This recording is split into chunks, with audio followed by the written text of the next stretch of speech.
Welcome to the Wizard of Radical Self-Respect. My name's Jared Mello, and I'm the Shepherd of Black Sheep. Today, I wanted to go over unsubscribing from the narcissist distorted version of reality. This is a big one that I see a lot of people struggle with, and our actions are going to show the real story when it comes to this. And it's been a little bit since I've gone live here, only because I've had so many interviews this week, which is a good problem to have. I interviewed Dr. Z, and then I interviewed Dr. Taylor Burrows. We went over the Sadia Khan situation. She's been familiar with it for a couple of years, and I thought, especially as a licensed professional herself, she would give a unique insight to that whole situation. I asked Dr. Z about it as well. And then just yesterday, I interviewed Dr. Salerno again.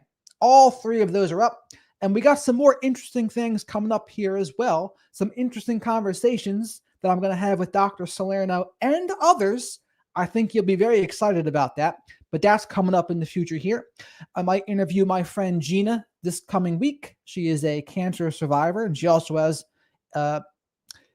has overcome narcissistic abuse and in her family and romantic relationships, so that should be cool too. How are you, Ellie? Tonight we're going to go over unsubscribing from the narcissist distorted version of reality. And part of this is people were criticizing Dr. Salerno, and a little bit myself even, for even addressing that certain self-aware narcissist person. And I know why Dr. Salerno did. I know why I did as well, because it's a serious accusation to be told you're making up research. That is not good, right? And as a professional, that can impact you both personally and professionally.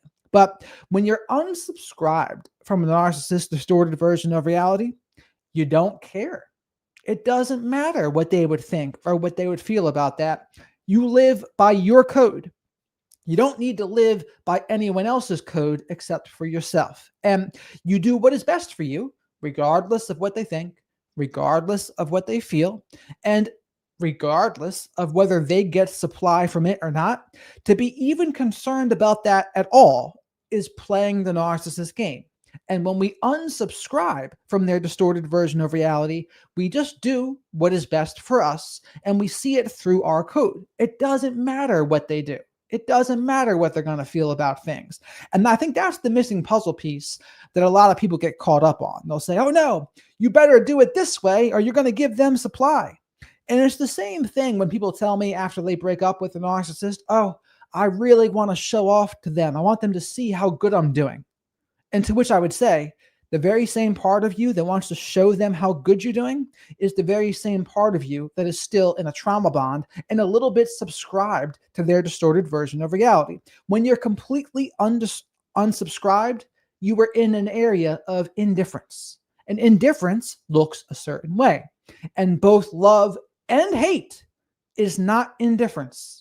That's why they say the opposite of love is not hate, it's indifference. And it's similar to the social media algorithm thing, where the algorithm likes attention, whether it's negative attention, positive attention, people hating. The one thing it doesn't like is being ignored. But another version of this is when you just do what is best for you, and it doesn't even matter to you what the other people around are going to think and feel about it. That's not how I live my life. I live my life by my own code. And if I think something's right for me, I'm going to do it regardless. And if by accident it helps someone else that I don't want to help, oh, okay, so be it. Hoorah, Phil Bradley. Ellie says, okay enough, Jared. Okay enough. Okay. How you say that does determine how it comes across, right? I'm doing well. I'm a little toasty today. I've been pretty busy with interviews, but I wanted to make sure I addressed this unsubscribing thing because so many people, they seem to get it wrong. They seem to be very concerned about, you don't want to give the narcissist supply. You don't want to do this. And it's like, I get it. And most times I would say ignoring them is the best thing for you too, right? That's the thing too. What's best for you is usually to ignore them, which is why I say that. Me, on the other hand, I chose to take that situation as a learning opportunity, and I chose to use it as a way to teach the people that follow me, oh yeah, here are narcissistic tactics in action. So to me, I took it and did some jujitsu with it, and I said, all right, I'm going to demonstrate these narcissistic tactics in real time. And I thought that was a good thing for me to do. And so I did. And I don't care what other people think about it. So many people get caught up on that. And they'll think, oh no, you have to really care. You have to really care what they would think. You don't want to give them supply at all costs. And I thought it was really appropriate what Dr. Salerno said the other day. He said, I think he said this in the interview. He said, even your silence might give them supply sometimes. So we just can't concern ourselves with what someone else would think about it. When we unsubscribe, we do what is best for us. The exception to this would be if our safety or our children's safety is at risk, or maybe our livelihood is at risk. That's the exception.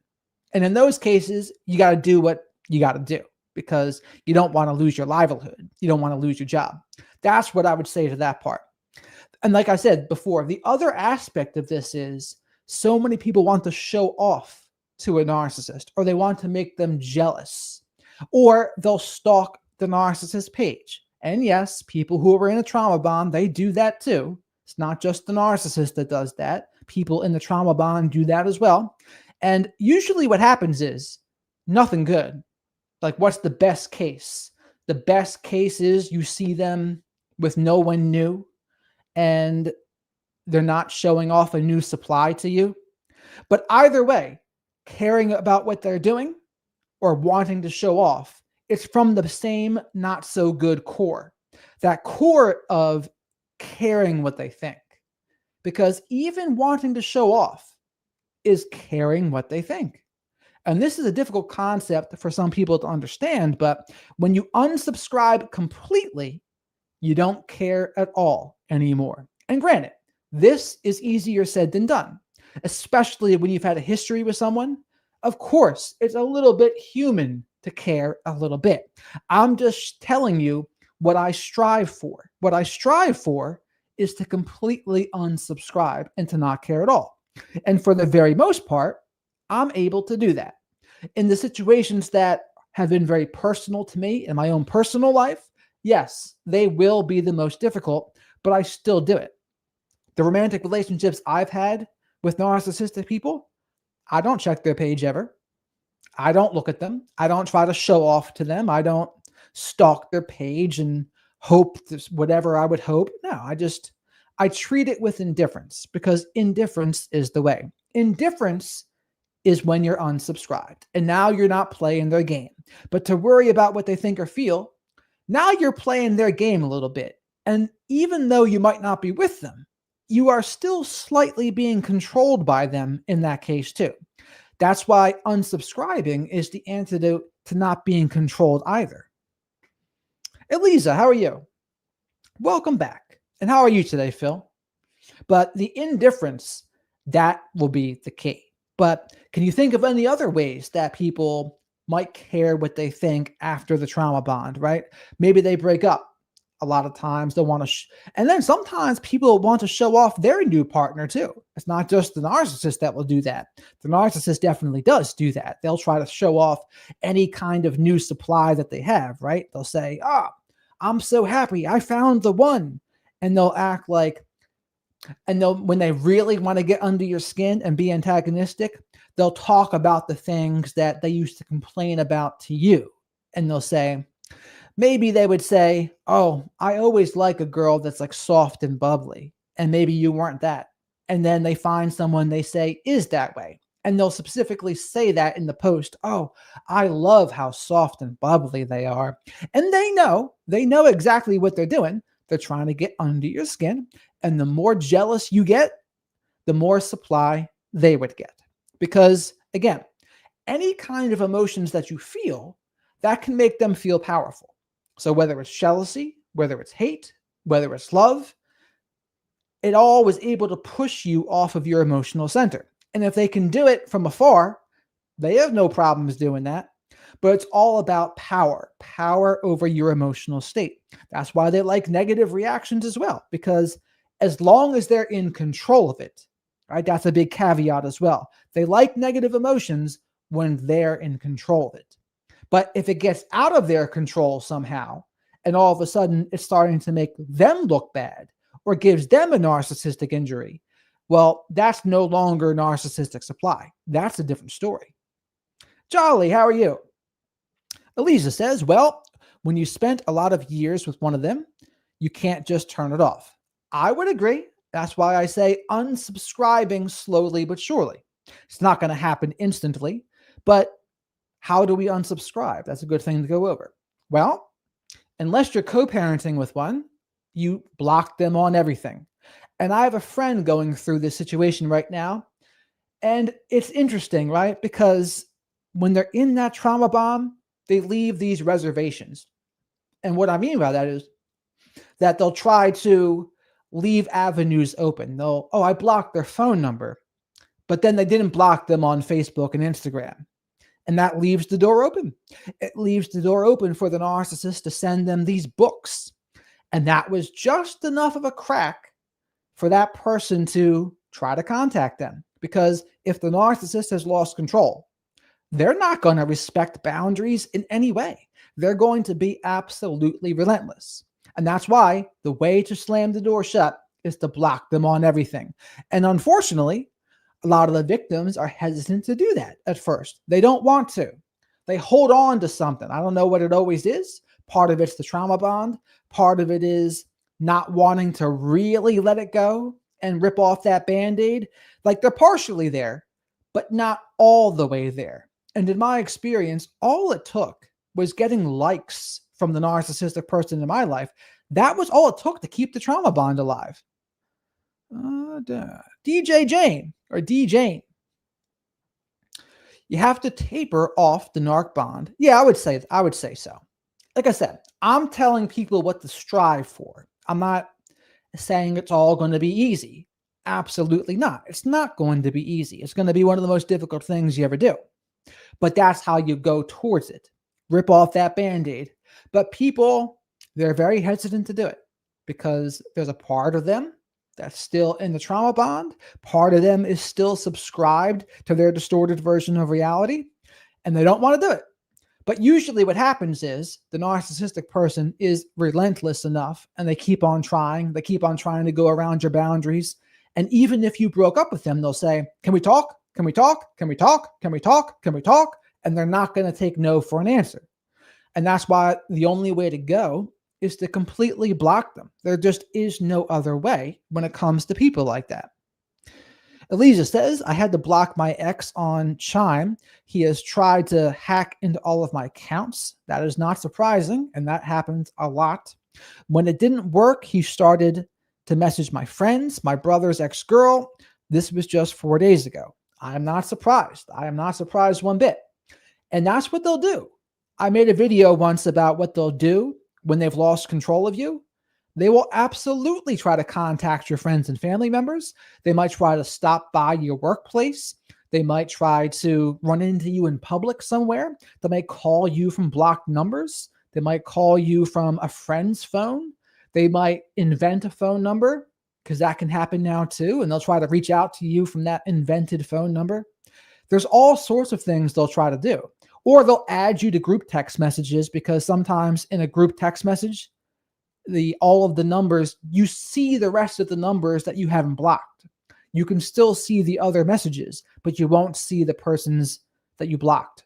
But they're all just little ways for them to try to get their foot back in the door and try to get into a Hoover, where they're going to try to suck you back in to their distorted version of reality and get you back under their control. Ellie says, absolutely unsubscribe from them as a mindset. That's exactly right. And honestly, it is so freeing to truly unsubscribe, because when you're in that trauma bond, just like an addiction, specifically just like a gambling addiction, because with the intermittent rewards, up, down, left, right, intermittent rewards, intermittent punishments, unpredictable rewards, and that's very addicting. So the trauma bond is very similar to a gambling addiction, and it's chaotic. It's chaotic and it's insane. And then even though it's chaotic and insane, you break up with them, it's still going to feel unpleasant. You're going to go into a drug withdrawal, and it's going to feel like you'll probably be devastated at first. You can be very depressed, very anxious. You might be very angry. You might not be able to get out of bed. All of those things are normal, but the only way out is through. So you have to feel it to heal it, and you got to work your way through. And there really is no shortcutting that process. It takes time. And the longer you were with someone, the longer time it might take. And you can't fast track it. There is no shortcuts, because if you try to take a shortcut, it's just not going to work. You're going to shortcut the healing too. And the healing will be short circuited, and it's not going to be as in depth as it could have been. But when you do it right, you feel those emotions and you accept it, because it's not supposed to feel good breaking up with someone like that, ending a trauma bond. It's not going to feel good at first, but down the line, then you can feel much better. And then when you get into other relationships later, what can happen is different problems. And I've noticed one thing that's common, I hear this a lot with women, is once they go for a good dude, if they're used to the narcissistic dudes, the good might seem boring. The good might seem like they get restless. They want more excitement. And part of that is because they had a narcissistic parent. Part of that's because they're just used to narcissistic bad boys and those trauma bonds. So that healthy seems boring. And there is another element of it that I don't talk about much, but the narcissistic guys, sometimes they can hit more of those attraction cues so that they do something for the women that other guys just don't. And it's not just because they're narcissistic, it's because they have other qualities as well. But they're able to do things that women find attractive. It's not just about them being a narcissist. Don't get me wrong. A big part of it's the trauma bond, but it's not the only part. So those are all things that I've seen happen. And those are the guys that are struggling with women. That's usually what they're missing. They're missing that positive masculine containment, as I would like to call it. Good point, Ellie says.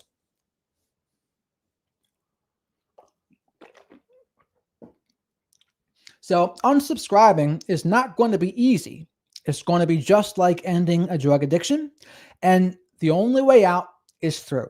And I would say you feel it to heal it. You maybe try to do things with your friends, maybe start a new hobby, do some meditation. You can do some DBT. You can do some EMDR. Doesn't matter what you do. I don't really care what people do as long as it works for them. And no contact, though, because if you break no contact, and even worse, if you start sleeping with them again, the process resets. The process resets. Angela, how are you?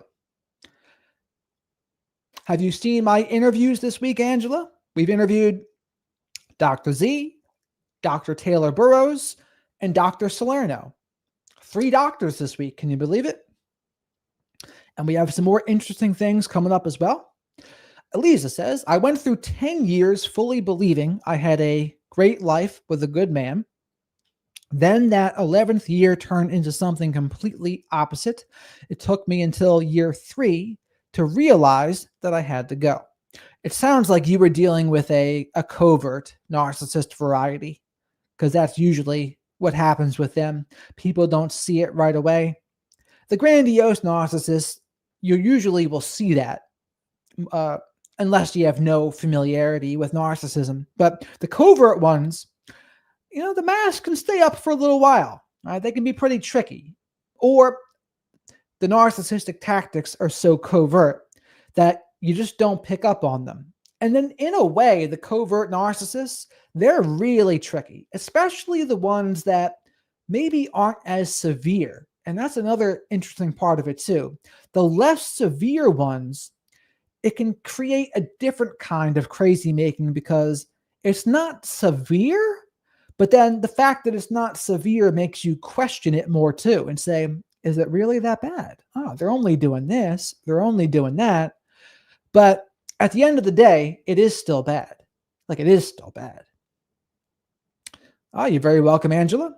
Elisa says, it was definitely covert, and then I had to add sociopathic. Ooh, not so good. Yes, I couldn't believe the things I didn't realize he was doing to me. Yes, that's a very common dynamic there. And this is my opinion. This is what I'm about to say is only my opinion. But I feel like there is a narcissistic operating system And on that narcissistic operating system, there is less severe, moderate, and severe narcissistic people. I don't think everyone is on that spectrum of narcissism. And even if you wanted to include everyone, I don't think it's right to do that, because the average person is nowhere close to someone who I would consider to be on that narcissistic operating system. That's why I think it should be separate. Some people want to put everyone on the spectrum, but I think it's different. The people on that spectrum of narcissism, it is just different. They have a different mode of being than everyone else. And this is very similar to how I don't think everyone is on the autistic spectrum either. Some people say, well, everyone's neurodivergent to an extent. Everyone's on the autistic spectrum. And I just don't agree with that. I don't think it's right to say everyone is on the autistic spectrum to a degree. So say you put everyone in a line, and everyone as a human is either 0, the least narcissistic you could be, or 100, the most narcissistic you could be. I don't even think it's good to put the people who are at 0 on the same line as someone who is 100. To me, that should be a separate line. It should be a separate group of the people that I would consider to be on the narcissistic operating system. That's how I see it. And the people that are covert, that are just mildly on that narcissistic operating system, that means it can still be difficult. It can be crazy making in a subtle way. And that has its own trouble. But the sociopathic part, that's no good. Eliza says, agree, they aren't the same. Some will do things and go further than others will. 100%. And this is why, just for me, I don't like it when everyone says, or so many people say this, everyone's narcissistic. Everyone has some narcissistic traits. And I just think that's a little bit disingenuous. I think it does a disservice to how bad the real narcissistic people are. And sure, no one's perfect. Everyone has shortcomings. Everyone has defects. But even so, those shortcomings and defects are not even close. Not even close to the same as someone who is on that narcissistic operating system. Ellie says, labels can be confusing when it comes to mental health. Yes, I would agree. Labels are the most helpful for, I think, the person that has the issue. Now, the label narcissist is helpful for the victims because when you see the word narcissist, the narcissist is used as a word to describe a group of behaviors. That's what I think it is good for. So when someone's on Instagram, YouTube, or Facebook, they see the word narcissist, and it's a good placeholder term to describe a group of behaviors a lot of people have experience with. Is it a perfect word? No, because I think there are abusers that maybe aren't narcissists. That can be true. But does it matter? But does it matter? I don't think it matters. I mean, the only people who think it matters are the self-aware narcissists who will say, you guys are just stigmatizing MPD. To which I would say, no, it is not stigmatizing to talk about the behaviors. It is not stigmatizing to say a lot of narcissists are absolutely jerks and assholes. That's not an exaggeration. It just is. That's a fact. I mean, I would challenge people to show me a narcissist that is also not an asshole. Exactly, Eliza, exactly. Lisa says it like gives justification to a behavior that is not okay. Also, people can change throughout time. Well, the big caveat with that, Ellie, is people can change who put in some footwork. People can change if they're honest with themselves, have self-awareness, and are willing to do something different. I live by the philosophy that most people can do that if they can do those things. Now, put in practice, a lot of people just never do that. And why don't they do that? Well, they can't admit they have a problem. They can't admit they've done something wrong. They can't be honest. They constantly externalize the blame, and they just can't even start that process. Angela says, I asked the narcissist Lee Hammock. Oh no, you're trying to create trouble, Angela? I asked the narcissist Lee Hammock if he knew Christian John, and he told me, haha, no. That man is a compulsive liar that made over 1,000 negative videos about me.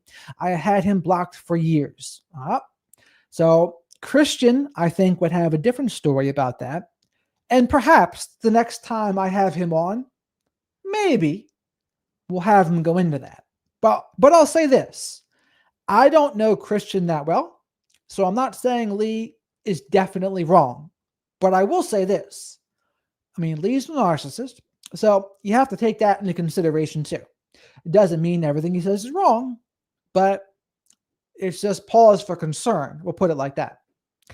Jolly says, the narcissists I've known became and have become even more obvious narcissists with age. Sure, that happens. You're absolutely right, Allie. As AZZ holds. If they don't think anything they do is wrong, how can they change? That is the ding, ding, ding, ding, 100% right. If they don't think anything's wrong, they won't even begin the process. And how does that start? You start the process of change because you admit you have a problem. You admit you've done something wrong. That's why in AA and NA, the first step, acknowledging the problem. So in a way, that's why they say AA and NA can actually be very good for narcissism, because the issues that narcissists have, AA and NA addresses many of them. Not all of them, but many of them. And there's actually peer-reviewed research about that too. I would like to maybe find the people that talk about that and interview them. Eliza says, Lee got too big for his own head. That's possible. And to be fair also, like, I like Christian. I think Christian is a friend of mine, or I would consider Christian a friend. And not that I know him that well, but we get along well, and I wouldn't want to talk badly about him.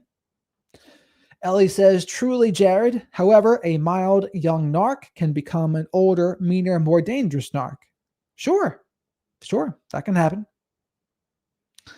Angela says, it's important to listen all the people involved in any conflict. You can't listen only one side of the history, one side of the story. Yeah, I mean, I agree with that. I mean, this happens to me all the time because in my coaching consultations, there's a lot of people that maybe do a couple session or a group session or a family session. And when I listen to everyone, people might be pointing fingers at each other. This person's the problem. That person's the problem.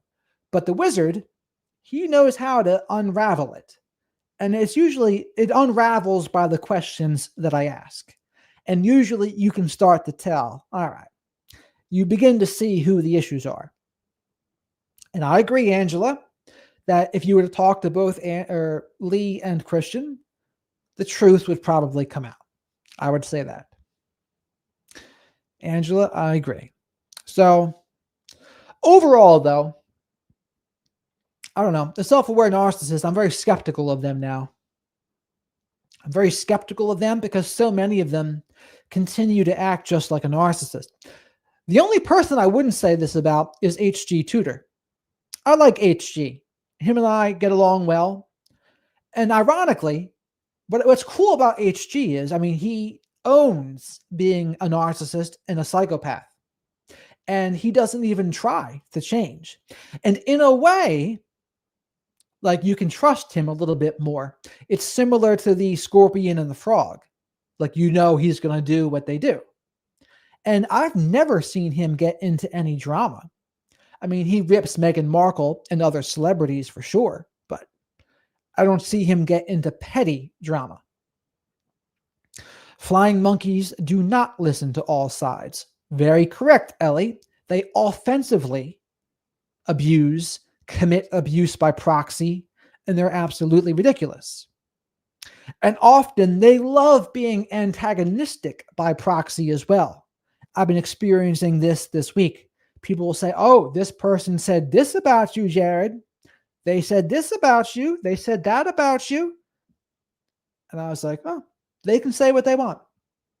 They can say what they want. Melissa says, yes, description of a group of behaviors is how the term is helpful to name it. Yes, 100%. And it was relieving to figure out that, wow, there's a name for this type of person. And there's a lot of people that have had this kind of experience, whether it's a narcissistic parent or a romantic relationship. And in both cases, the answer is to unsubscribe from the distorted version of reality. It's more difficult when it's a family, of course, but that's when I would say distance. Distance can really help. Ellie says, self-aware of being mean, exploitative, and low to no empathy. Go figure. That is the case for many of them, I would say. All they really mean by self-aware a lot of times is they're aware that they're being crappy, but then they're not doing much about it. Lee seems to, I don't know Lee, but the impression I had got before was it seemed like he was at least trying and being genuine about that. But I don't know. I don't really know him. I don't know him, and I don't know what's going on behind closed doors. Angela says, self-aware narcissists aren't using a mask, and they are using what they know to help people, but Christian John is a great guy too. Well, it's not they're using a mask. They'll just have a different persona for whomever they're around because they want what they want. And that requires them to be a different person around different people a lot of times. And often they want different things from different people. Different things can give them narcissistic supply. But yes, they're always a narcissist though. It's like it's not like they're turning the narcissism off and on. Elisa says, I was glad to label it because I spent too much time asking for what the heck was wrong with him. Yes, that happens a lot.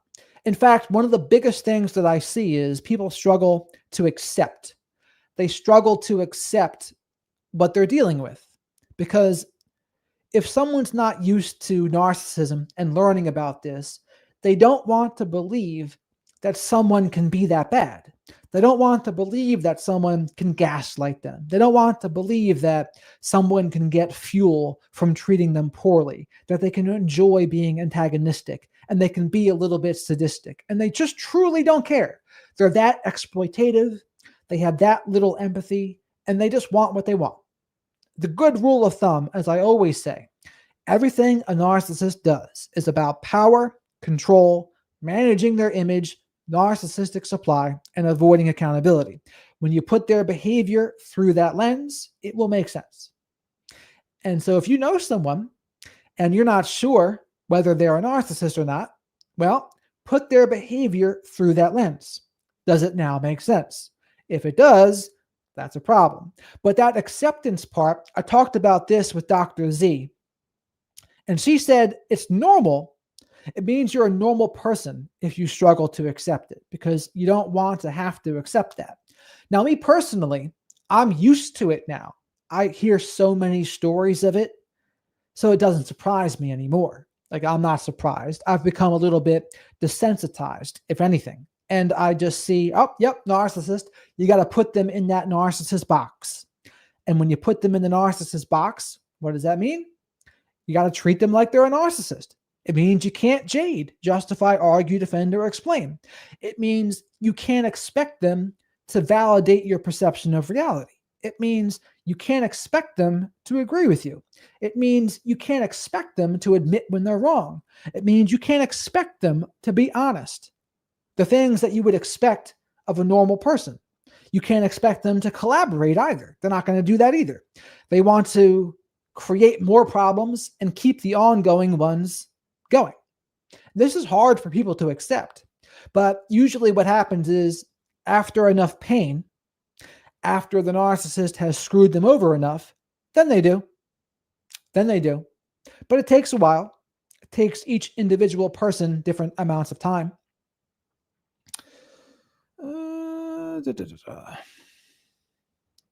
Let's see what I missed up here. A self-aware asshole makes no sense. Melissa says, in my opinion, they know what they do is wrong. I think they do. Conscious and deliberate as my good friend Dr. Salerno says. Ellie says, if a narc is self-aware and has no core self or stable self, what the F is that? It means someone that has that, there's no substance. It reminds me of that balloon analogy of self-worth that I went over with Dr. Salerno. So imagine people are a balloon. With a narcissist, they fill up their sense of self with hot air, which fills up the balloon. And then problems come into your life, and they're represented by a needle. When the needle comes in contact with the balloon filled with hot air, poof, they blow up. That's a narcissistic injury or a narcissistic collapse, because there is no substance to that fake self. It's just grandiose based on nothing. A lot of times it's based on lies. It's based on exaggerations of the truth. But the person that has a stable sense of self has, maybe hit the gym, has good mental health, good physical health, good emotional health. They have hobbies, they have good career, good relationships, a good mindset, good mental health. They filled up their balloon with sand. And then problems come along, represented by the same needle. And when a balloon has been filled up with sand, they lose a little bit of sand, but there's substance there. They're not going to be completely destroyed from one little problem. That's why I call it my balloon analogy of self-worth. Elisa says, I think self-aware is a made-up term they turned against us. They're using us for supply. And what greater supply than social media? 1,000%. 1,000%. And I like what Christian said about it. No narcissist gets better by getting hundreds of thousands of social media followers. All that does is it fuels the grandiose false self. How can you get better as a narcissist when you are actively fueling the very thing you're trying to heal? Make that make sense. If your grandiosity is fueling your narcissism, how are you ever going to get better by fueling your grandiosity? You're not going to. DJ, I heard that because narcs treat people like objects, they don't think that victims can suffer. It's what happens in their brain. I think they know they can suffer. They just don't care. Or in some cases, if they're sadistic, they enjoy it. Angela says, I don't have a problem with self-aware narcissists on YouTube like Lee Hammock because they aren't abusing people or lying to make money. They are giving good advice, in my opinion. Now, to be clear, not everything a self-aware narcissist says is wrong. Right? They're not wrong about everything they say. Now, some of them I would say are abusing people, but that doesn't mean everything they say is wrong. Sometimes you got to separate the message from the messenger. Ellie says, Lee is in therapy for years. Yeah, I mean, it shouldn't hurt. But for some narcissists, it does hurt when they weaponize therapy and they're not really being honest with themselves or their therapist. That happens too. Elisa says, yep, I didn't walk away until he had done so much damage and caused so much trauma that I couldn't even stand to be in the same room with him. I hated that. I loved him and hated him for doing it. Yeah, that makes perfect sense. That makes perfect sense. And that's an example I hear a lot about in any kind of trauma bond. That's the dynamic. Jolly says, as soon as I realize someone is a narcissist, I completely avoid them. I have no desire to associate with any narcissist. Yep, and that's a fair thing. That is fair. I don't see a problem with that. Because let's face it, most full-blown narcissists, they're going to create trouble in your life. They're going to create drama. And interaction with them for long enough, it's going to create a problem. Some people try to pretend that's not going to happen, or they think, oh no, I'm aware of them, so it won't happen to me. But they just find a way. They find a way to cause trouble. That's been my experience. Angela says, I think that narcissists like Lee Hammock are aware of the problem, but they aren't self-aware because they don't have a self. That's an interesting way to put it. There might be some truth in that. He says it is based on copying, mimicking, and performing behavior of others whose traits help construct the fake asshole's self. I think they want us to suffer.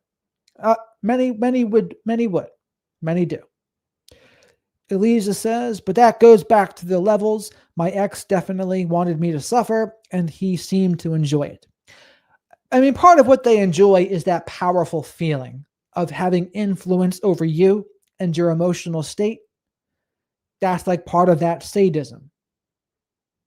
And there's got to be some bad wiring in a person like that too, because generally speaking, a healthy person isn't going to have too much sadism in them.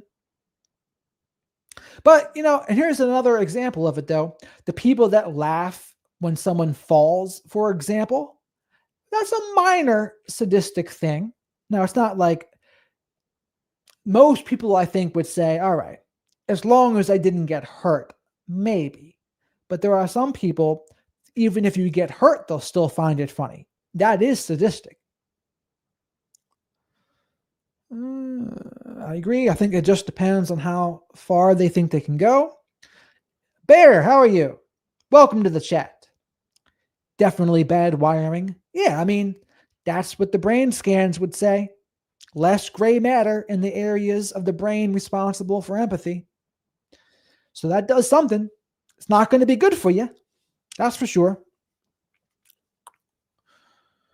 Yeah, and I mean, a lot of times narcissists they'll get away with what they think they can get away with. They will push that envelope until someone puts their hand up and says no. And unfortunately, there are people out there that don't do it. They don't put their hand up, and the narcissist just keeps on going and going and going, and it just doesn't end.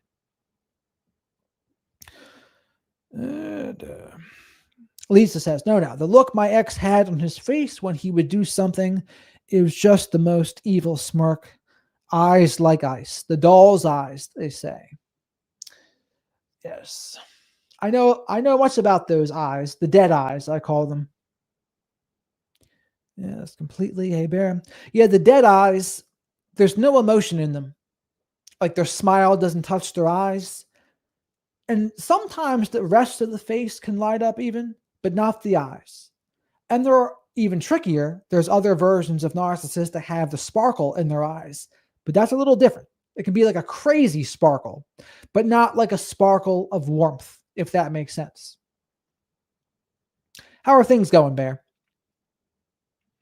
Yeah, they're feeding off people like a leech in that case. And I guess that's the danger of self-aware narcissists. They, as Christian John would say, they kind of fetishize why they do what they do. And if you listen to them long enough, they really spin it so that it seems like they're not being that bad. Oh, they're just trying to do this. They just have had it so hard. They want to be able to feel like other people, and they just can't. Don't you feel so bad for them? And it's like, nah, you shouldn't even be listening to that. It was like he could mutilated me with his eyes. He would have been happier. It was like out of a horror movie. Not good. Not good at all. Dangerous. But the eyes are the window to the soul. So with dead eyes, that's exactly right, Bear. Dead eyes means not much going on there. The lights are on, but nobody's home. That's what they would say to that. So, wild times out there. That's dangerous. It's dangerous when the lights are on, but nobody's home. Not good.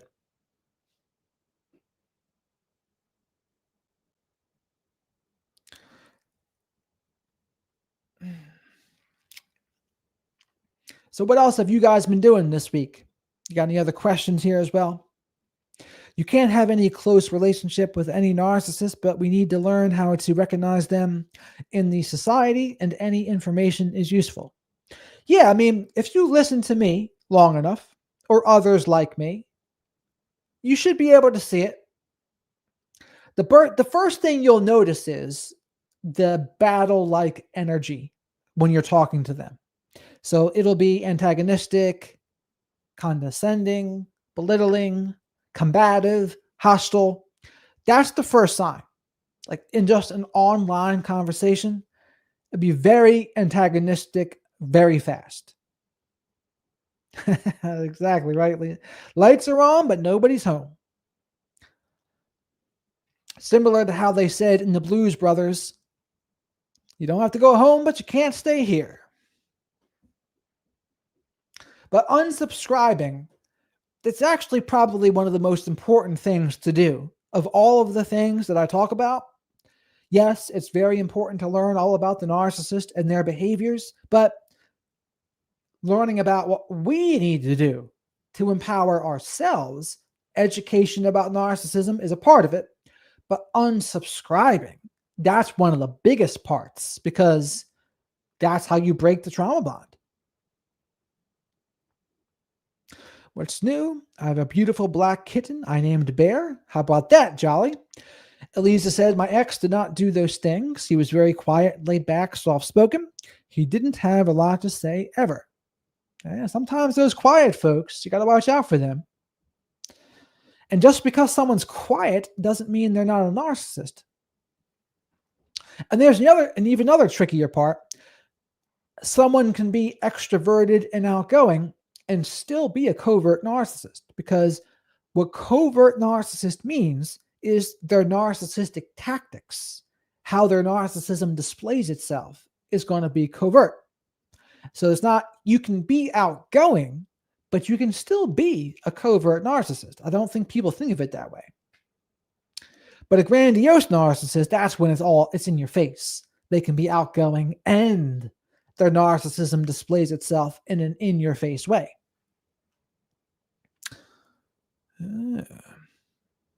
I've been falling behind on therapy videos because of the state of our country and watching current events videos. Well, I'll tell you what about that. People just can't help themselves but to just blame. Everyone blames everyone. And it's like, man, this is how we got here. This is how we got here.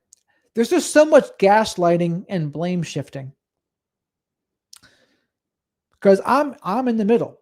So I think I'm uniquely qualified. I can see the nonsense of everyone. Most people, though, they can only see one side nonsense. They see one sides, but they don't see the other sides.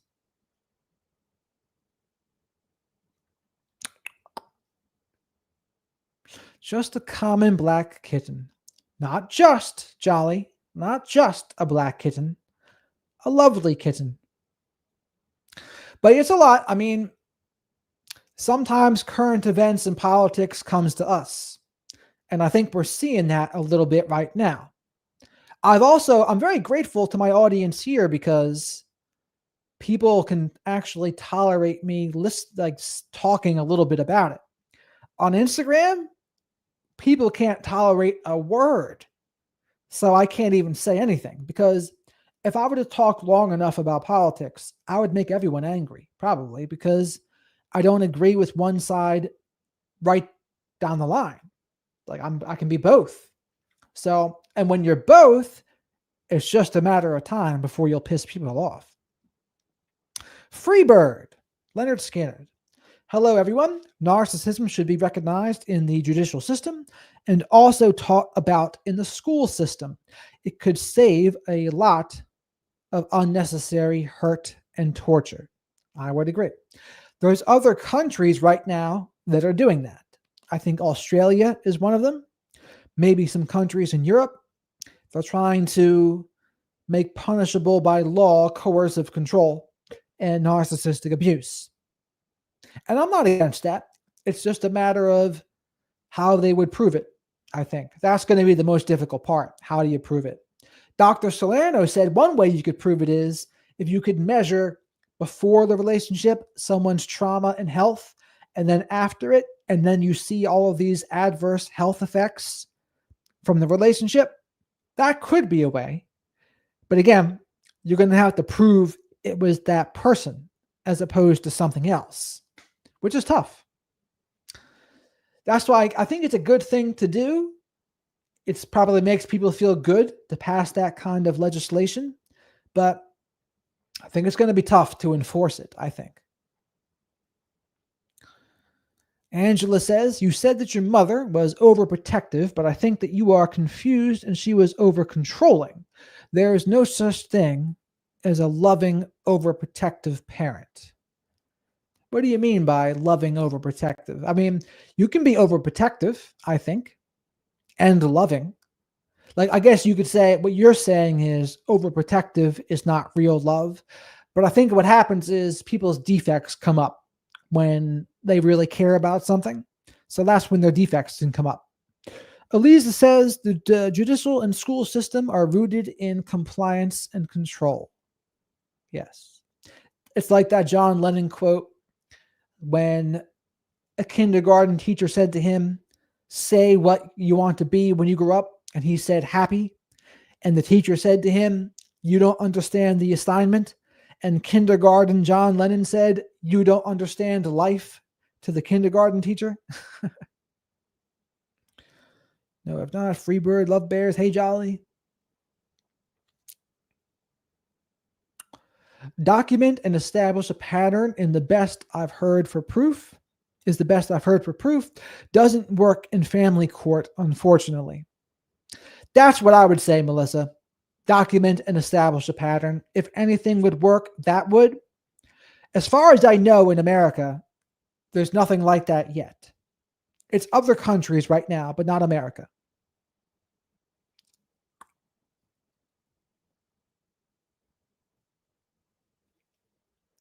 What show are you referring to, Bear?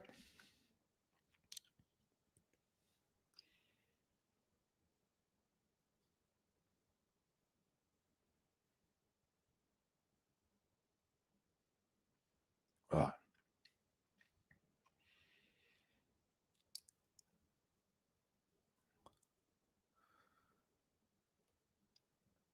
Also, everyone that's here, if you can like the video while you're here, that'd be great too.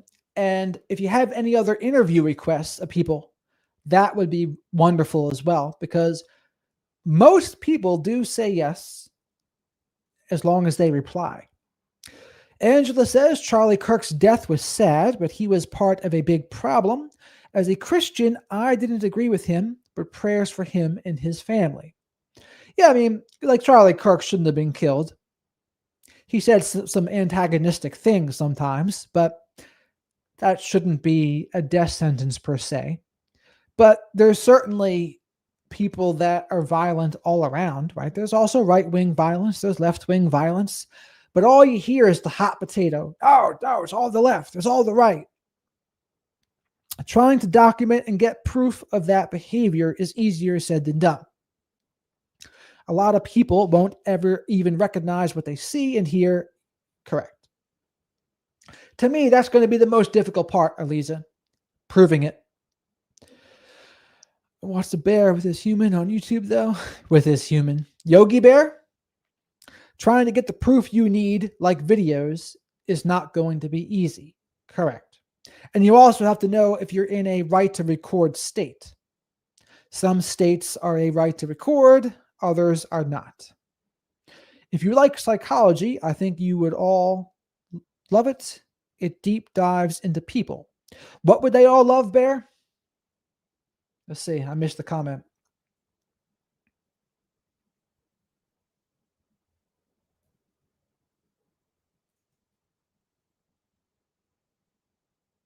Oh, the TV show Bear. What is it about?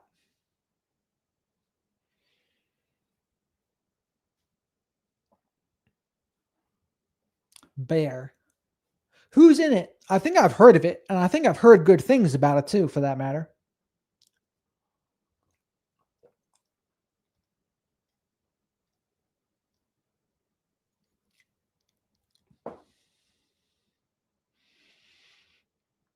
Yeah, is it an HBO show, a Hulu show, a Netflix show, cable TV show?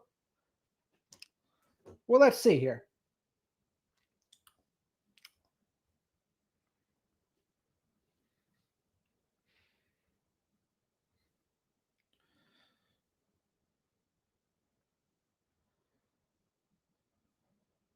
Ah, it's the guy from Shameless. I've only seen a 100 clips, but I don't have TV. That's all good. I don't watch TV much either. Melissa says, I didn't always agree with Charlie Kirk's manner as a Christian, but he did fulfill and obey as far as speaking of the gospel. I see most politics as a spiritual battle today. Um, I think Charlie, for the most part, he was true to himself, and that would certainly cause a lot of problems. And you could argue sometimes the political choices as a Christian, some of them would be voting for. But outside of that, I think he was true to himself in a way. There's worse people than Charlie Kirk out there. Yeah, and that's the guy from Shameless. Shameless was a good show. Eliza says, I don't know. I've been diving into people for the last 4 years, and I'm just kind of sad now. What do you mean diving into? Like leaving relationships?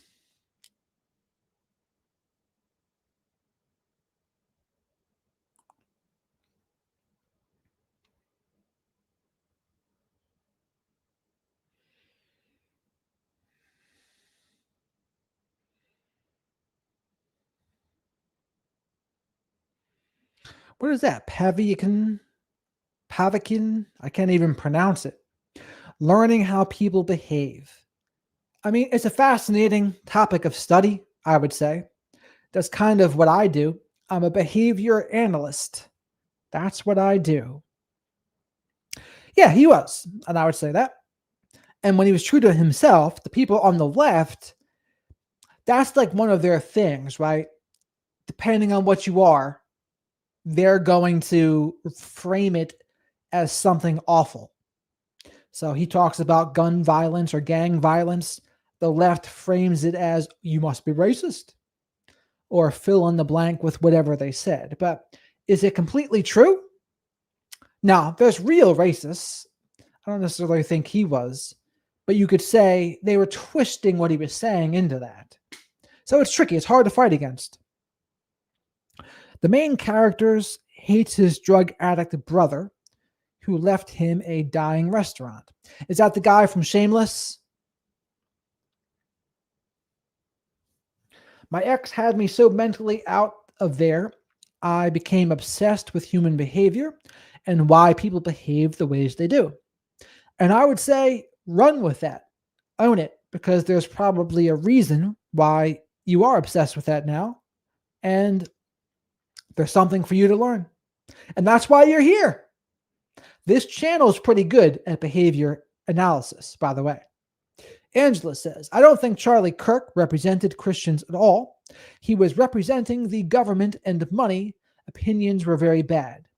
I mean, there is certainly an element of that, Angela. I'm not going to say you're wrong about that. I think there's an element of that when they're too tied to politics, they do sell out.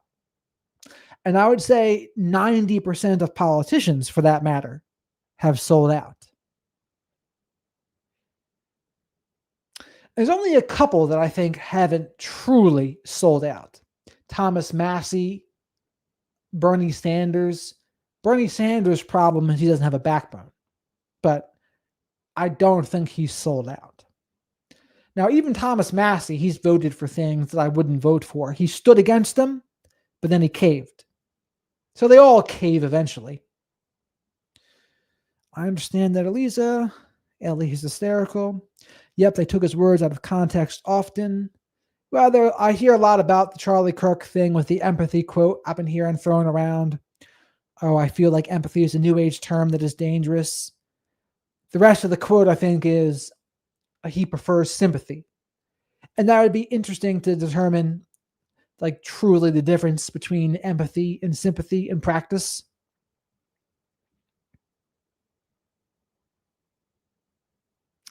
Yeah, there's an element to that, Angela. I agree. The psychology of people she means, I love it. It's fascinating. I have get to know you games that I play with people sometimes. I haven't played them for a while, but there's one called a cube personality game. You can learn a lot about somebody. I've actually forgot about it till just now, but it's a series of questions that you wouldn't think are relevant, but you ask them and they tell you a lot about someone's life. I don't know how the heck they figured it out. I don't know how they determined that these questions would be so accurate, but they certainly are. Melissa says, Charlie Kirk started with the Tea Party. He eventually became Christian nationalist. So, and that gets my one problem with Christian nationalists in particular. They want everyone to be just like them. And that's my problem with every religion, whether it's Judaism, Islam, Christianity, Catholicism. They all want people to be just like them. And I'm more of a live and let live kind of guy. Do what you think is right. But a lot of those people, they just can't handle that. They got to try to make everyone be just like that. The left is like Paris Hilton, say what they want to hear and do the opposite. There's certainly some of that going on. I think one of the things that hurts the left the most is their purity tests. Like they all have to out virtue signal one another. And it just doesn't help them. We live in a political climate where vibes are everything. Vibes are why people win, especially for president. And you can't afford to lose the vibes game. And it's not even about the people who are core Democrat, the people who are core Republican.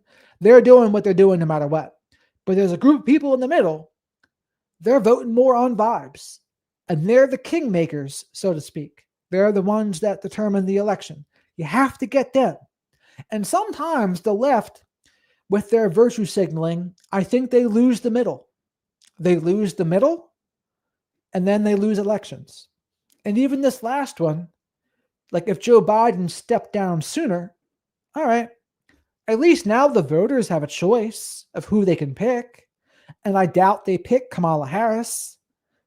But that's just how they shoot themselves in the foot. Like you don't give your people a choice. You make the choice be Kamala, and then you lose. Who would have thought? They did the same thing with Hillary in 2016. The people wanted Bernie, but they chose Hillary. I watched a debate with Charlie Kirk with a British feminist at Cambridge. It was very obvious what kind of person Charlie Kirk is, seeing him in action. Let's hear it, Jolly. Charlie Kirk was defending this government more than God in the Bible. That's a problem. That's definitely a problem, Angela. I agree with that. And that's where the selling out thing comes into play. Yes, they give Christianity a bad name with their manner. True. I want to play it with you. I was raised strict Baptist, and my grandfather was a pastor, and nowadays I don't think it's all I was taught to believe it was. So the thing about religion is, I think it can be good, but the thing with any ideology, it can go too far. And I think in the absence of religion being as popular as it used to be, people become more passionate about politics now.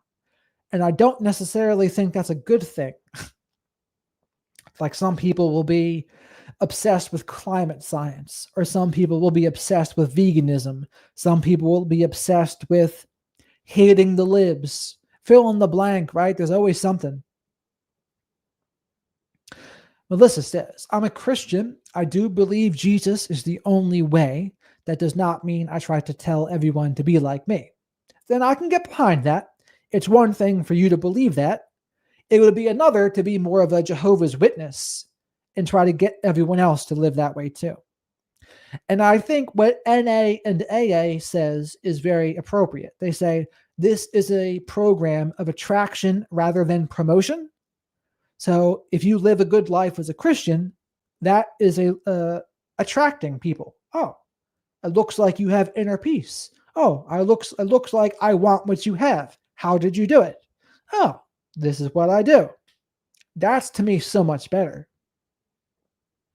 Angela says, you can't say that all people who are Democrats or part of the left are evil. That's absurd. I would agree. You didn't hear me say that, Angela. Right, Melissa? It becomes all about right and wrong, and no one is going to agree on all topics. Correct. See, me personally, I could talk to anyone on any of these topics, and it wouldn't be like I would be fine, but other people would not be fine. Other people would lose their minds. God loves everybody and he doesn't care about any political party. I would agree with that, Angela. I would agree. I don't say anyone is evil. The most I will say is some people are obnoxious, but not evil. A lot of the people that they all think they're doing right. Like everyone thinks they're right. No one thinks they're the bad guy. No one. History can tell a different story. Even the Nazis didn't think they were the bad guys. They thought they were the good guys. Like, no one thinks they're the bad guys. No, not everyone can agree to disagree. That's for sure. I learned that more than ever because I on Instagram, I posted that Charlie Kirk died. No, I shouldn't even say died, was assassinated. I posted it. I didn't write any obituaries. I didn't talk him up, talk him down. I just said, hey, he died. And the people on the left were very upset with me because they said, well, why didn't you post about those Minnesota senators? And it's like, well, one, no one knew who they were, for one. This is a bigger thing. And I was thinking about this, the Charlie Kirk thing. It's one of the biggest assassinations of the last 50 years. I thought at first it was the biggest since John Lennon, but it might have been, Tupac or Biggie. But I don't know. Do you think Charlie Kirk's more popular than Tupac or Biggie? The Cube game I want to play. Maybe I'll start playing with some of my guests so you can see it in action.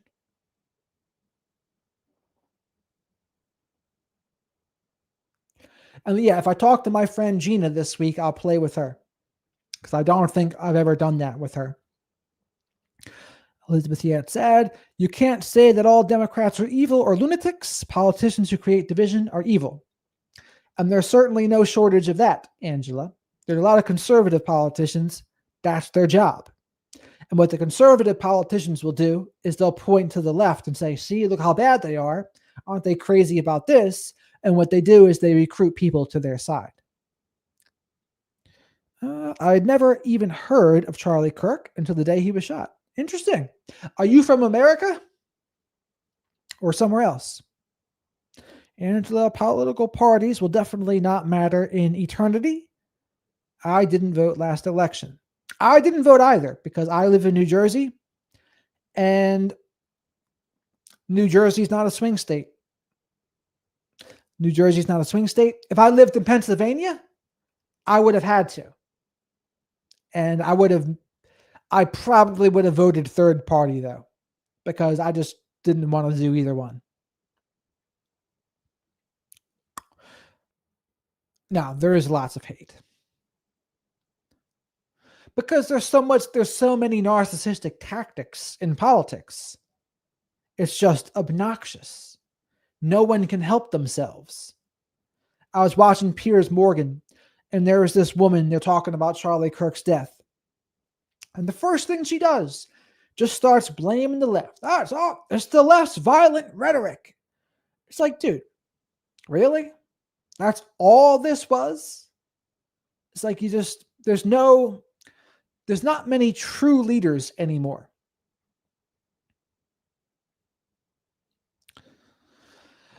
Lisa says, I don't watch TV and I don't pay attention to politics. I just feel like there are a lot of other people a lot closer to me to be worried about. That's well said. Jolly says, I'm friends with both Republicans and Democrats. We're all just human beings. I'm friends with both. I can talk to both. I know on other platforms, though, I can't even mention it because people get furious with me. Politicians are narcissists because they create problems and find someone to blame. They absolutely have narcissistic behaviors. That's for sure. 100 Jolly. I'm in Illinois, went to political events and met Charlie Kirk before. He went national years ago, and now I am so done with politics. Yeah, I've been done with it too because I've become cynical. I've become cynical because they say if you're not angry, you're not paying attention. And that's how it seems to me. No one can help themselves. Like, I get mad at the right, I get mad at the left, and I just think, like, what can you do? When I was younger and more idealistic, I used to think, oh, I could try to change this. I could be a politician and change it. But now I see it's like the only way to change it would be helping people's emotional maturity. The only way to change it would be to help people not lose their minds when they hear a different opinion.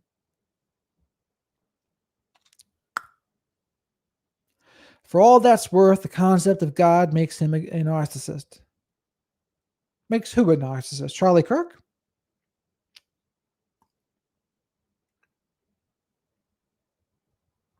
I don't care for this division in our country. I would 100% agree, Jolly. I would 100% agree. And they both have their own ways to do it. Conservatives do it. They're doing it right now with this Charlie Kirk thing. And the left does it too. The left does it by calling people racist, sexist, misogynist whenever they have a different opinion, which isn't always true, but it's divisive rhetoric. Just like that woman who is blaming the lefties today, that's divisive rhetoric. They both have their game. When you're truly awake to this is what you see. You see the elites and you see everyone else. The elites love these social issues because they use them to divide the people.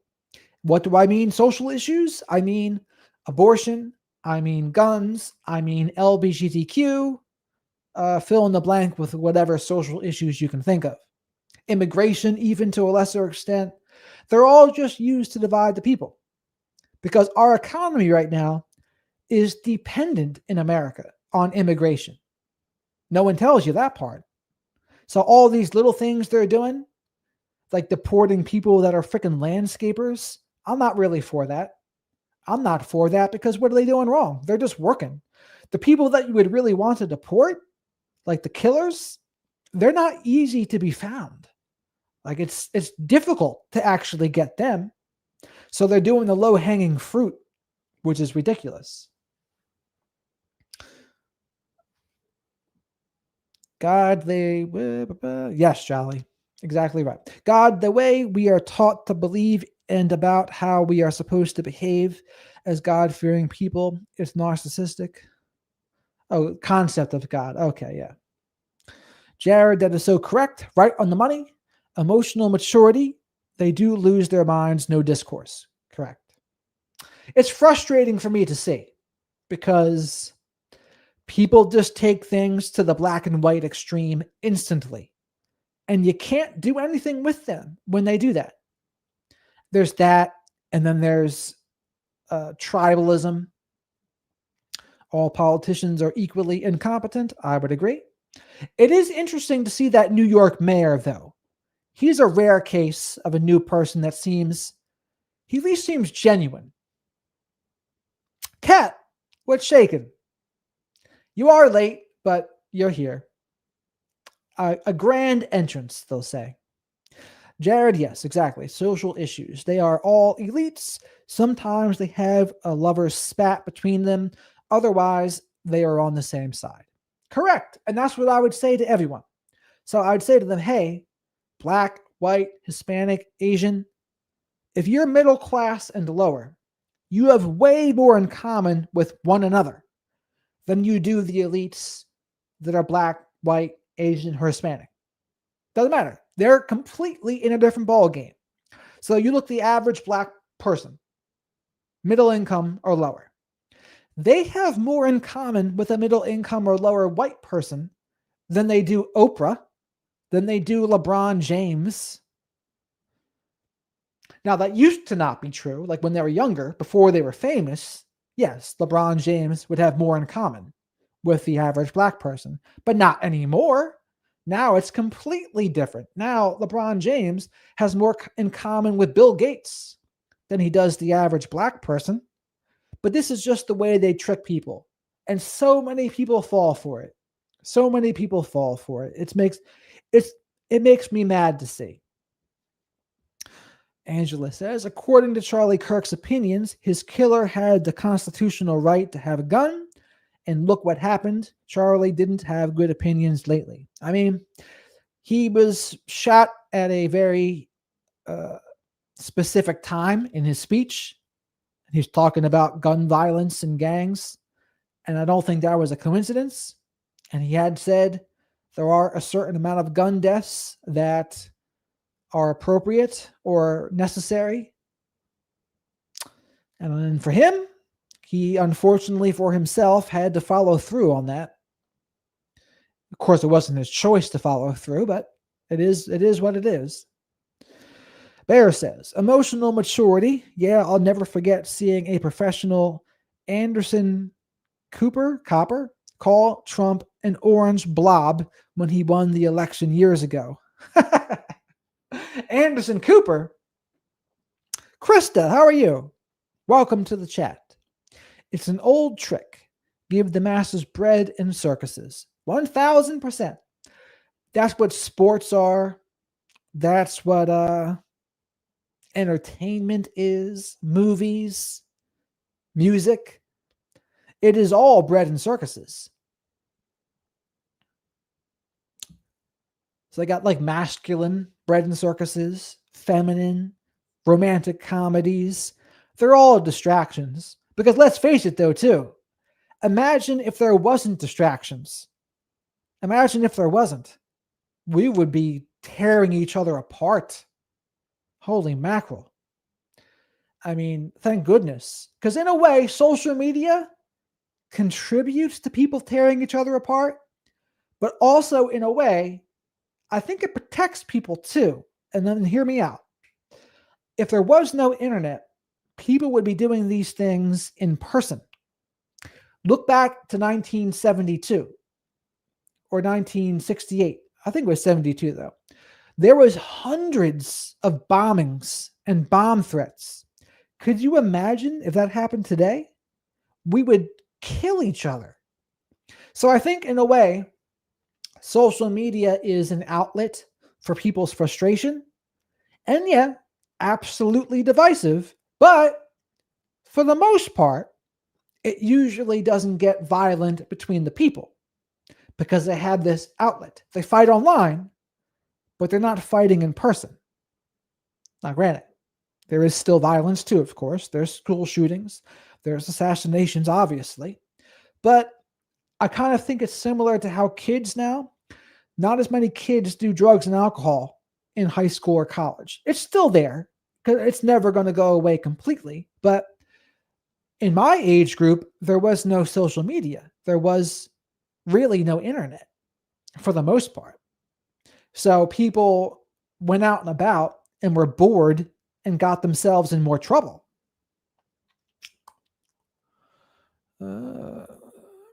I'm still Second Amendment. And if you listen to what he said in it, you'd see why he said it. Yeah, I mean, I'm pro Second Amendment. I'm not for taking them all away. I wouldn't want that because it's usually not good. I mean, and you take them away, they'll just be knives. And then the only people that have them are the criminals anyway. I think it's the people. The people are the ones that are the problem, not the tools. Tools, what do I say about preaching about narcissism? I say it's a tool. Learning about narcissism is a tool. Tools can be used for good or not so good. It doesn't make the teaching wrong. It doesn't make the education bad. But the person using it for bad, that's the problem. The hatred is very disturbing. There's so much of it today. Yes. The internet has changed tribalism. Mobs rise differently. It holds. That's a different problem, right, Krista? It's the people on X, the people on YouTube, the people on Instagram. They're anonymous. So they can just troll. They can troll and say whatever nonsense, have a faceless picture, and there's no consequences. And here's the other thing. A lot of these people, they're other countries, Russians, Chinese, Israel even. Like they could be sending people to cause a ruckus online. That does happen. Corporations do that too. Corporations do that on Reddit. Cat, keep fighting the good fight, hugs. Correct. True teens aren't smoking and drinking, oddly. Yeah, because I think a lot of them are on social media. They're on Snapchat. They're on TikTok. And that's good and bad. There's some good, and there's some not so good. I'm grateful we don't have guns here in the UK, but knife crime is an issue. So the people that are anti-Second Amendment, they would say, yeah, they'd rather have knife problems because with knives, you're not going to be able to kill as many people as with guns. That's what they would say. So I can see why you would say that. And especially once they're gone, you probably wouldn't care. But in America, I don't see them ever going. I don't see them going. Jared, you are around the same age as my oldest. 40? I'm 40. 40. Ooh. People kill, not guns. I would agree with that. Mine too, Melissa. Yes, narcissist people are the problem, not weapons. Yes. Oh, yeah. People are sent in Chicago. People are definitely hired for protests. Yeah, and that happens too.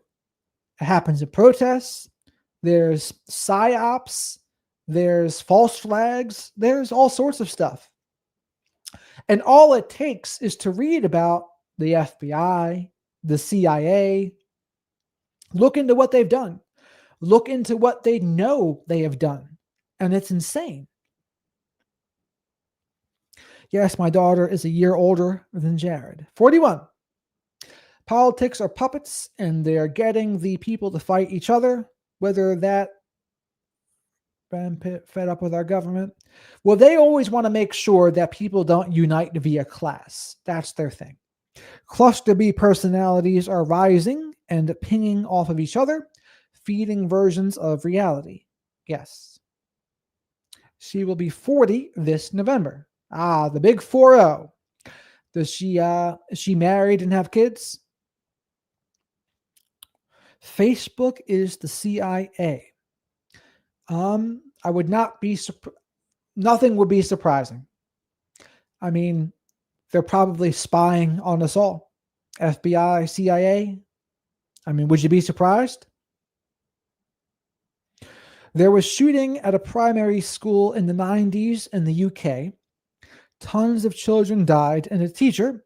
Our guns laws changed forever after that. Rightly so. And yeah, has there been any school shootings since then? Probably not. Maybe some knife attacks, but not guns.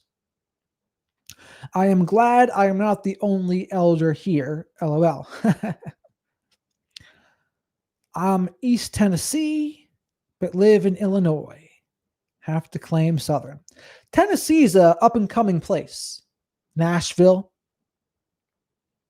What do we do about all the teens and young adults who've been indoctrinated in our colleges?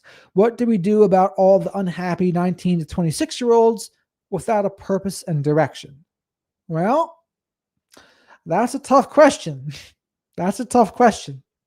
Because the elders are not really equipped to help them. Because the world is so different than what they're used to. People my age group might be the most equipped to help the 19 to 26-year-olds because we've been in both worlds. I see the world. I've been in the pre-smartphone world and the post-smartphone world. So we might be able to. And what I would say to each individual person is, all right, what's the issue with you? Like everyone has a number one thing they need to work on. No problem about typos, Kat. I would say at the least narcissistic behaviors are rising. And probably the disorder too, for that matter. There's probably more people with the narcissistic operating system. Not that I'm aware of. Our country learned from that tragic event. So I'm sure people in America, they would probably point to that and say, see, England did it, and there's been no school shootings. But so that's an issue, right? But then why are the kids doing it? Right? Why are the kids doing it? Because given a bad enough opportunity, right, it's harder without a gun. Absolutely. But it could probably still happen. Or people use a car, right? They'll just run down a freaking whatever, run down the street. My daughter is married, but they don't have kids. They travel often. Yeah, they're living the child-free life. Dink, the dink life. Dual income, no kids. The world is changing so fast. How do we help them become successful? Well, what I always tell people is you got to get a college degree that leads you to a direct skill. You don't want to just go to school just for the hell of it. You need a skill, whether it's a trade or something that you can put your hands on and say, all right, this is my skill and it's worth this amount of money. I believe we need far more access to mental health care in the US. That couldn't hurt a thing, Jolly. That would not hurt a thing. Interesting, Jared. This world would be better without a political division, but I hate socialism. That's the worst system. Well, Angela, there's bits of socialism in our system now, whether it's the fire department or the police department or schools. That's mildly government run. And really the only thing left of it, like the way we're a mixed bag is what we are. Purpose and direction. Now, this will be unpopular, but I do believe that that's how God used Charlie Kirk. I didn't like all of his advice to young people, but at least he pointed them to Jesus. I'll tell you what, I did see something Charlie Kirk said that I was actually going to start talking about weeks ago before this happened. And it was bad advice that I saw. He said, get married young and have kids you can't afford. And I was like, what? That's your advice? And it's like, what are you trying to do to people?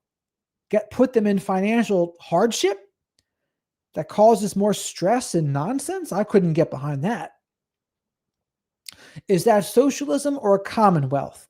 What's your definition of a commonwealth? Well, because socialism is not as bad as communism. Socialism, I feel like,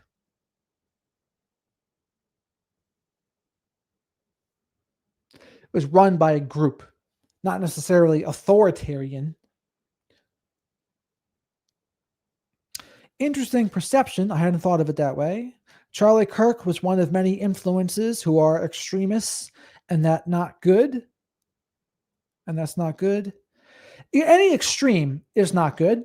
I mean, any virtue taken to its extreme can become a vice, as Abraham Lincoln said. Rhodes, what's shaken? I don't consider him an extremist myself, but I respect opinions. Good evening. I'm tuning in late. Did you get my message submitted via your web form? No, because my website does not work. That email doesn't work. My other contact information is everywhere else, so you have to contact me there. I never get any messages from that website.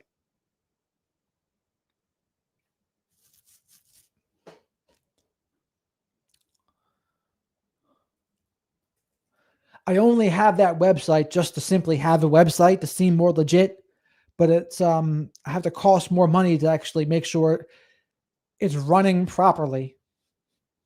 But it's never worked. The email system never goes to me, which is obnoxious. That you can reach out to me that way, my not the website way, but my email, Calendly, any of my social medias, any way except the website. The website's the one way you can't get a hold of me. My contact information is on the website, but you can't use that form. That form's not going to work. You can use my email. You can use whatever else. Socialism is the total control of government. That's more like communism, though, Angela. Yet Bear, she died this August. Who's she?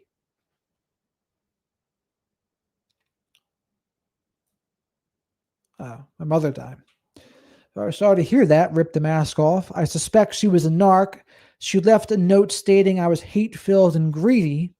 She was the one who raided my son's trust fund, sold my car that dad gave me, and charged double rent. Sounds like a projection then by her, huh? Accusations are confessions by them?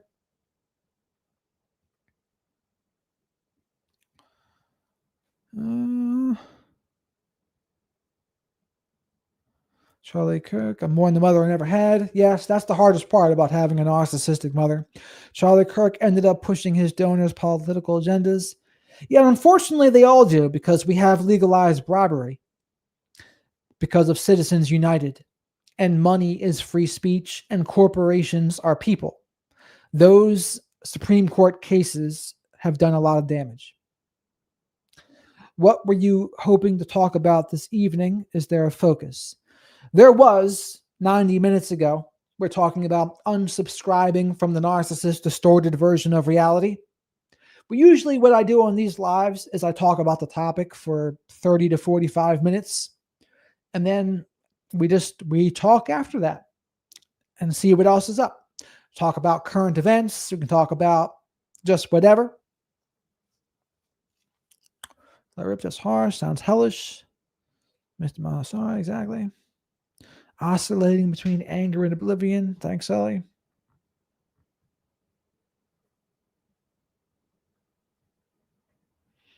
So, Rhodes,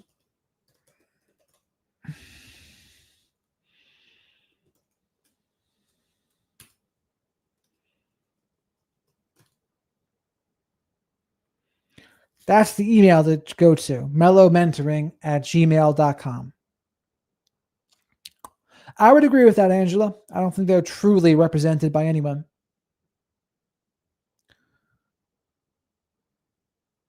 And that's the other concerning thing, Rhodes. I sometimes wonder how many people are trying to get a hold of me that way because I know it doesn't work. So I hope not many, but I'm glad you mentioned that.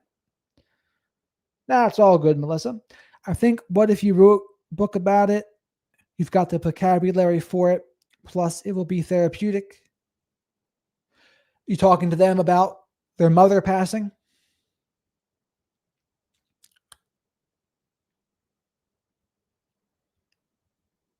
Unsubscribed? That was the original topic, but that's usually how these lives go. Oh, narc can hurt their targets long after they die. Yes, they can. The reality is odd, and they often say they want to be understood, so we listen with empathy and try to understand, but what they are asking for is for us to subscribe to their reality. Yes. Subscribing to their reality and giving them empathy is not what you need to do. It's just going to hurt you. Unsubscribed from narcissism except for a few family while my dad is alive and not well. Yeah, and sometimes you got to do what you got to do.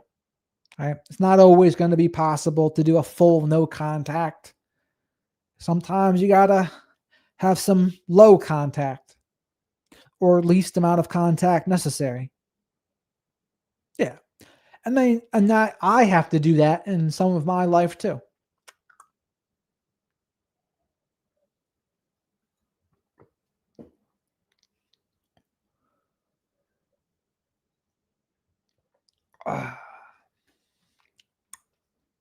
No, I get you. I get you, Melissa. I get you.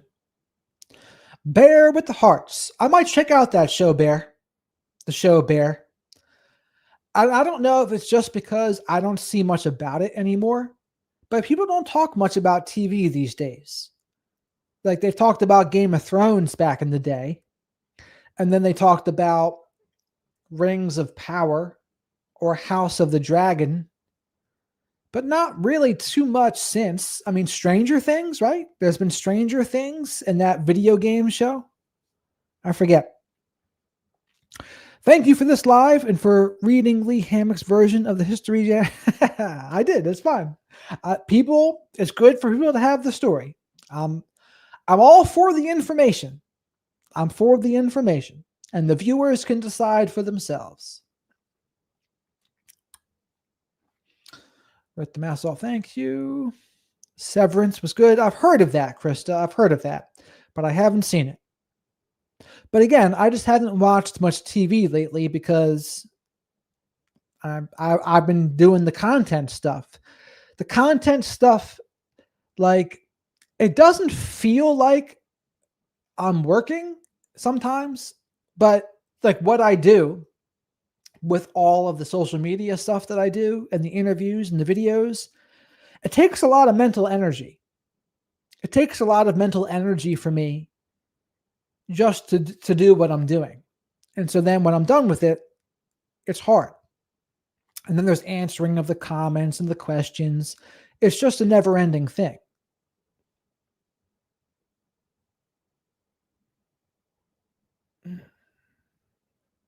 All right. Well, everyone, if you're still here, make sure you like the video if you like it, and share this video with someone that you think needs to unsubscribe from the narcissist distorted version of reality, because I go over how to do that in the beginning. Block on everything, do your own thing, live and do what is best for you, regardless of what the narcissist thinks about it. Doesn't matter what they think, doesn't matter what they feel. I can imagine it does take a lot of mental energy, Jared. Yeah, I mean, it does. It doesn't seem like it should, but it does, though. Like, I notice I'm tired. I get tired a lot, or it's like my brain feels overworked. Because also, just this social media stuff in general, you got it, Kat. People don't know how it's going to impact us. For all I know, they could tell me, Jared, being a creator, that's like smoking a pack of cigarettes a day for your health. Maybe. I don't know. I have wondered how you deal with using all the mental energy. Well, I probably don't deal with it perfectly. I deal with it as I can. And I mean, I'm getting by with it. And it's going better and better on YouTube. And I think it helps that I do these lives on YouTube as well. And because YouTube, as far as business goes, creating content is a little bit, it is business, but not completely. Like, there's aspects of business, coaching consultations, YouTube content, Facebook content. Take care, Kat. I'm glad you were here. And you're very right. The narcissist reality is a lie, Angela. You won't be sorry. Bear, it's on FX and Hulu. Also with the Ted Bundy documentary that Dr. Salerno was an expert on. Thanks, Jared. I appreciate what you do. Of course, Jolly. I appreciate all your comments, of course, too. What's my favorite comfort food? You know, I like pizza and French fries, but if I'm really feeling crazy, I'll get a cake and shake milkshake from Cold Stone. Now, I'll feel awful after I do it, but the taste of that is spectacular. Ellie says, thank you, Jared, for being here and all you are contributing to helping in our journeys. Happy to help, of course. He's saying my comfort food is interesting. My cake and shake milkshake. What did Angela say? Oh, yeah. Oh, the narcissist reality is a lie. Of course. No, pizza doesn't make me feel bad, so I couldn't even say it's a comfort food. It's like one of my go-tos because it doesn't make me feel fat. I don't feel slow and lethargic, but I would if I had soda or something like that, something with high fructose corn syrup. Then I feel fat and I feel like icky. Same with like really fried food.